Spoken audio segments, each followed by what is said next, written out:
किसी की बात नहीं कर रहे, और आप लोगों को अवेयरनेस के लिए कुछ बताएं जी। Thank you. बिस्मिल्लाहिर्रहमानिर्रहीम, बहुत शुक्रिया।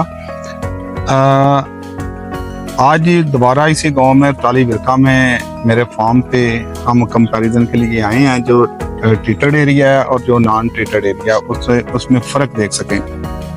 ये सिलसिला आज से कोई 3 माह पहले शुरू किया था, जब फार्मूला को अप्लाई किया। तो अभी तो इसकी कटाई में तकरीबन 1.5 हफ्ता बाकी है, 8-10-12 दिन तक कटिंग शुरू हो जाएगी।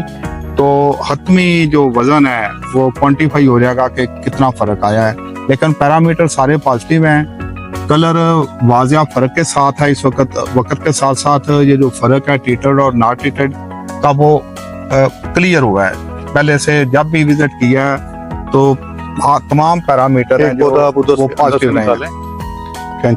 अभी मैंने कुछ दानों को निकाला है, उनको कंपेयर किया है, तो जो ग्रेन्स